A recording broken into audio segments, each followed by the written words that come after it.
అక్కినేని నాగచైతన్యకు ఉన్న ఫాలోయింగ్ గురించి చెప్పనక్కర్లేదు. ఆయన నుంచి సినిమా వస్తోందంటే చాలు అభిమానులు ఎంతో ఆసక్తిగా ఎదురుచూస్తూ ఉంటారు. తండేల్తో 100 కోట్ల క్లబ్ లో చేరడంతో పాటు యువ సామ్రాట్ రేంజ్ అమాంతం పెంచేసుకున్నారు. రీసెంట్ గా శోభిత ధూళిపాళ్లతో పెళ్లి చేసుకుని హ్యాపీ లైఫ్ ను లీడ్ చేస్తున్నాడు. ఇదిలా ఉంటే కొద్ది రోజులుగా నాగచైతన్య దంపతులు వెకేషన్ మూడ్ లో ఉన్నారు. యూరప్ ట్రిప్ తో పాటు వివిధ ప్రాంతాలను చుట్టేస్తూ సోషల్ మీడియాలో ట్రెండింగ్ లో నిలుస్తున్నారు. తాజాగా ఈ దంపతులు world top magazine April edition కోసం ఫోటోలకు ఫోజులిచ్చింది. అనంతరం ఇచ్చిన ఇంటర్వ్యూలలో పలు ఇంట్రెస్టింగ్ విషయాలను షేర్ చేసుకోగా అవి వైరల్ గా మారాయి.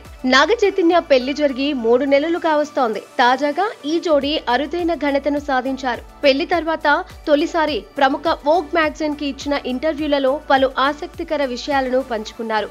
తమ లవ్ జర్నీతో పాటు కెరీర్ కు సంబంధించిన పలు విషయాలను రివీల్ చేశారు.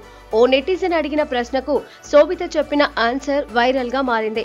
సోషల్ మీడియాలో యాక్టివ్ గా ఉండే అక్కినేని కోడల్ చైతును మొదట్లో ఫాలో కాలేదని, ఆ తర్వాత ప్రొఫైల్ చూసి షాక్ అయ్యానని, కేవలం 70 మంది మాత్రమే ఉన్నారని ఆశ్చర్యపోయానని చెప్పుకొచ్చింది.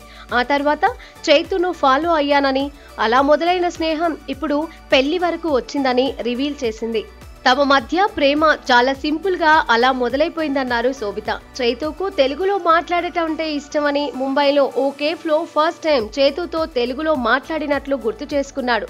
పైగా తరచూ తెలుగులో మాట్లాడమని అడిగేవారని, అలా తమ బంధం మరింత బలపడిందన్నారు. అయితే చైతన్య హైదరాబాద్ లో, తాను ముంబైలో ఉండేదాన్నని, తనను కలిసేందుకు ముంబైకి వచ్చేవాడని తమ లవ్ స్టోరీని చెప్పుకొచ్చింది. ఫస్ట్ టైం కలిసినప్పుడు తాను రెడ్ డ్రెస్ లో, చైతన్య బ్లూ సూట్ లో ఉన్నాడని అప్పటి రోజులను రివైండ్ చేసుకుంది.